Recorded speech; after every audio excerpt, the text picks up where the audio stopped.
rero mu maboko ya Yesu ntawe uhagwa, mu maboko ya Yesu urahatabarirwa. Arico gituma ngomba kubwira n'abataramwizera muriko murahomba, abataramwizera muriko murahomba, kuko mu biganza vya Yesu turahatabarirwa, tuharonkera ihumure, turahahorezwa amarira, aratwirura tugandaye, iyo dutemvye aratuvyura akatubwira ngo mpore. Urumva, kwa Yesu tuharonkera ivyiza. Haleluya, haleluya. Uyu mugore aratabagwa, ahubwo iyo batanamuzana kwa Yesu bari kumwicisha amabuye, kuko icagezwe niko cavuga. Ariko bamaze kuba mushikana, abaratabawe kwa Yesu hari ubutabazi.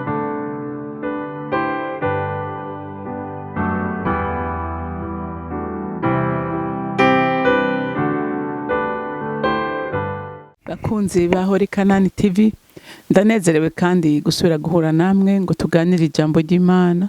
Ariko imbere yuko dutangura kuganira, reka tubanze dusenge. Turahiriwe Yesu ko tugufise ku mwami, turahiriwe ko tugufise ku mutabazi, kuko tuzi neza ko mu kiganza cawe ariho turuhukira, tuharonkera amahoro, tuharonkera ubutabazi, tuharonkera umunezero, tuharonkera vyose. Mwami Yesu Kristo turagushimiye kandi turagukunda, kanatsinda niwe wabanje kudukunda. Si twe twagutoranije, ariko niwe wadutoranije. Rero mukunzi mwiza, wakira amashimwe yacu adodobiza mu mitima yacu, kuko watubereye ubuhungiro, watubereye ubwugamo, watubereye inkoni twishimikiza muri runo rugendo. Ushimwe mukunzi mwiza kubw'ubwo rukundo rutangaje. Urakoze kuvyumvise, izina ryawe rikomeze gushigwa hejuru muri byose, mu izina ryawe ryera Yesu Kristo nsenze gutyo. Amen, amen. Rero ijambo Imana yampaye kuganira namwe riravuga yuko nta muntu ashitse mu biganza vya Yesu abura ubutabazi. Haleluya. Mu biganza vyiwe turahatabarirwa, mu biganza vyiwe tuhabonera amahoro, tuhabonera ivyiza. Haleluya. Rero nico gituma dukwiye kumurondera mu numwete, tukamugira inshuti, ko ni inshuti nziza, ni inshuti dahemuka. Abantu bo mwisi barahemuka, abantu bo mwisi bakora nabi, ariko we agira neza imisi yose. Reka rero dusome ijambo ry'Imana muri Yohana igice 8, turasoma kuva ku murongo wa mbere dushikane ku murongo wa 11. Umugore yafashwe asambana. Yesu aja ku musozi wa Elayono, mu gaturuturu asubira mu rusengero. Abantu bose baza hari baricara rabigisha. Abanyabwenge b'ivyanditswe hamwe n'abafarisayo bamuzanira umugore afashwe asambana, bamushira hagati, baramubwira bati, mwigisha, uyu mugore afashwe ariko arasambana, kandi Mose mu vyagezwe yatugeze kwicisha amabuye bene abo, none weho uvuga iki? Ariko ivyo babivuga ari ukumugeza ngo bamukureho urwitwazo rwo kumurega. Ariko Yesu arunama yandikisha urutoke hasi, maze bakobeje kumubaza, arunamuka arababwira ati, utagira icaha muri mwebwe naba ari we abanza kumutera ibuye. Asubira kunama yandika hasi. Nabo bavyumvise basohoka umwe uhereye kukuze ugashitsa ku muto.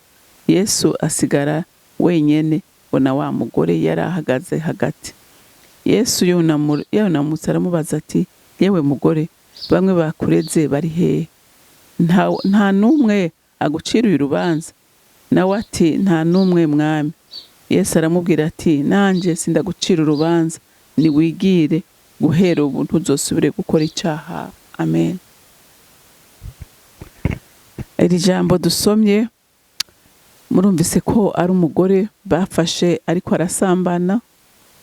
Hanyuma rero ngo bamuzanira Yesu, kandi ngo mu kumuzana ngo bashaka kumugeza. Ariko jewe sico ngomba kuvuga cyane, ngomba kuvuga yuko mu biganza vya Yesu tuhabonera ubutabazi. Haleluya. Mu biganza vya Yesu tuhabonera ubutabazi. ahisi bigushinyikiye igomba kukumira, ariko kwa Yesu uharonkera iki? Ihumure. Haleluya. Uharonkera ihumure. Kanatsinda yarabivuze ko wewe ataje mu isi gucira urubanza abari mu isi, ariko yaje kugira ngo abari mu isi bagire iki? Bahabwe ubugingo. Abari mu isi batabagwe, abari mu isi bagirirwe neza, abari mu isi bamurikirwe n'umuco wiwe, bave mu mwiza. Haleluya. Bagendere mu muco wiwe. Rero ngo uyu mugore bamufashe ngo baca baramuzana, ngo bamuzanira Yesu. Bamushikanye aramubwira ati urumva uyu muntu tumufasha ariko arasambana. Ati kandi rero mu vyagezwe vya Mose itegeko rivuga yuko umuntu afashwe asambana yicishwa amabuye. Ati none wewe ubivuga kwiki? Tumugire gute? Ngo Yesu ngo acarunama hasi, ngo atangura kwandikisha urutoki, aravuga atego nivyo, ati amategeko ya Mose nivyo avuga kandi nivyo, atari ku muntu arinda kumutera ibuye. Ati n'umuntu atarakora icyaha uyo nukuri arabirekuriwe. Bisigura yuko mu maso y'Imana icyaha cyose kirangana. Nta cyaha gito, nta cyaha kinini, byose imbere y'Imana icyaha ni icyaha. Ba bantu baravuga ati karabaye. Ati uyu muntu rero nitwatebagana ngaha, ngo yaciye guma yunamiye hasi yiyandikira. Baravugana umwe wese arivugana mu mutima ati uyu muntu nawe yunamukira aramara amaza. Kumbure no muri abo hari huzuyemwe abasambanyi, kandi urabona ko bazanye umugore atamugabo bazanye. Sinibaza ko ariko ari isambanyi. Ngo baragira ubwoba, ngo umwe wese aranyororomba. Burya koraniro ryose ryari rimuzanye bose baranyika, kuko batinya ko babwira ati none wewe ugira umuteri ibuye kandi wewe jo wakoze ibi n'ibi. Ngo bose baranyororomba baragenda. Ngira ujya mugore ariko aravuga ati ndapfuye, ngira arindiriye ibuye ko na Yesu amucira urubanza. Hanyuma ngo Yesu arunamuka asanga bose bagiye. Ngo acabwira wa mugore ati mbega bamwe bariko barakwagiriza bari hehe? Nawe arunamuka areraguza araraba asanga bose bagiye. Acaramubwira tumva ati ba bantu bakwagirije nta numwe ara. Ati kandi nanje nta rubanza ndaguciriye. Ati ariko kimwe ndagusaba, ati ntuzusubire gukora icyaha. Haleluya. Ati ntuzusubire gukora icyaha. Bantu b'Imana, nagira ndababwire ngo Yesu ushitse mu maboko yiwe ntiwapfira. Ntiwapfira. Yesu yuzuye imbabazi. Yesu ntiyitaye ku vyaha wakoze. Uyu munsi hari abantu benshi bagutuma urutoki. Uyu munsi hari abantu benshi baguhariye ivomo. Barahari. Kuko twebwe nk'abana b'abantu turihuta guca imanza, ariko tukibagira natwe ko ari ako twibikiye katunaniye, kandi ako Imana ikabona nk'icyo wewe uri kuragiriza uwundi ko ari kinini. Uyu munsi ushobora kuba umuntu wuzuye ishari, wuzuye ishari atarukundo ugira. Ukibaza rero ngo umuntu yahise, ukabuzi gusenga, ukabuzi ndetse ukoreshwa n'ibitangaza, ariko Imana yakwihweza ikabona nawe usa n'uyo usambaye, usa n'uyu. Rero mu maboko ya Yesu ntawe uhagwa. Mu maboko ya Yesu urahatabarirwa. Arico gituma ngomba kubwira n'abataramwizera muriko murahomba.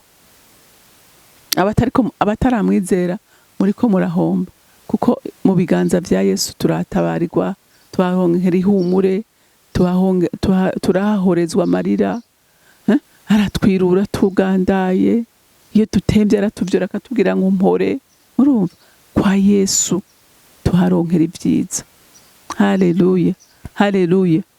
Uyu mugore aratabagwa, ahubwo iyo batanamuzana kwa Yesu bari kumwicisha amabuye, kuko icagezwe niko cavuga.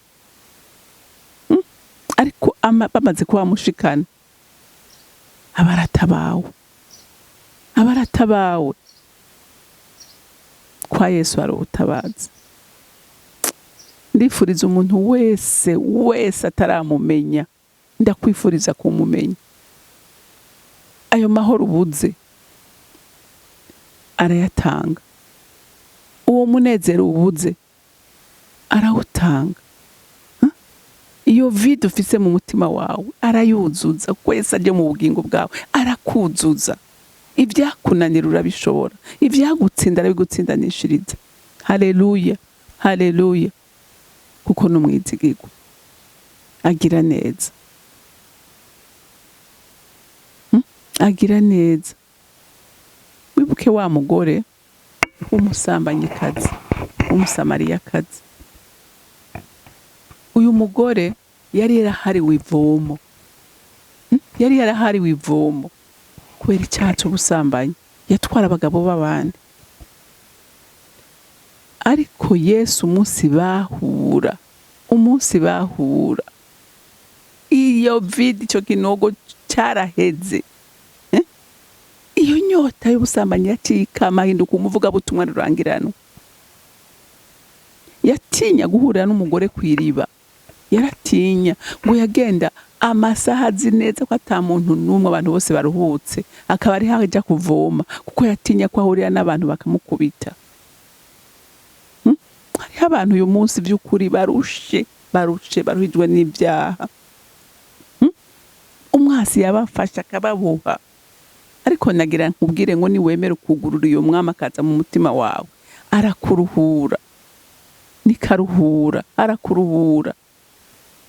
Uyu mugore ahura na Yesu.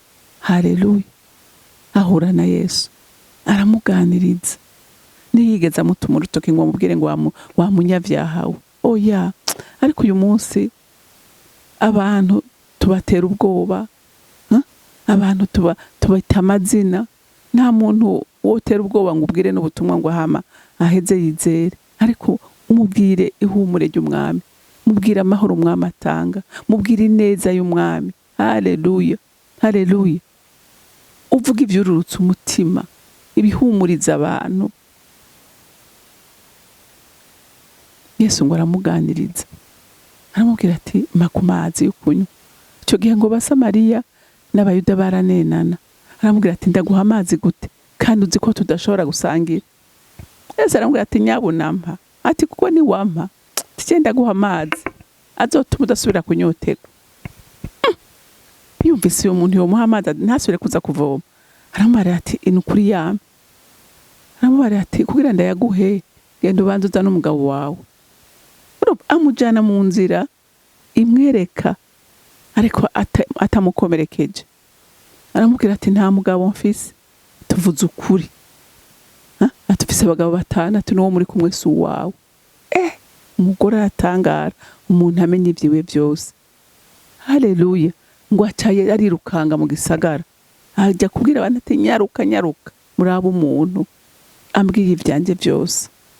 Umwe yahora atinya guhura n'umugore umwe, kwera huye n'umwami w'ihumure. Aca yumva ubwoba burashize, ajya mu gisagara. Haleluya. Abantu bose barashwa baduka. Imana Yesu akorera ibitangaza byinshi.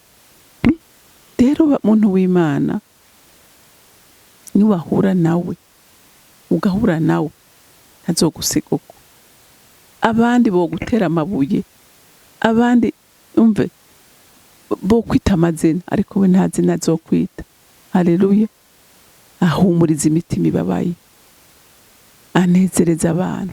Haleluya. Rero umuhungireko n'umugwaneza, agira neza. Mwami wanje, Mana yanje, ndagushimira ubuntu bwawe butangaje. Wavuye mu ijuru uje kurokora abo umwasi yaboshe. Wavuye mu ijuru uje kuzimura abazimiye. Wavuye mu ijuru kugira ngo utwereke inzira yo gucamo ntidusubire gutsitara. Nyemerera iri jambo rigira ubushobozi bwo kubohora imitima myinshi iboshe, n'abatarakwizera bakwizere, kuko ari we humure ryacu, niwe gakiza kacu, niwe mutabazi wacu, uri byose muri byose. Mwami wanje, ndagushimiye. Cyubahiro cyose kibi cawe, mu izina ryawe ryera Yesu Kristo nsenze nizeye kuvyumvise. Amen, amen. Mugira umunsi mwiza, mwaraheze.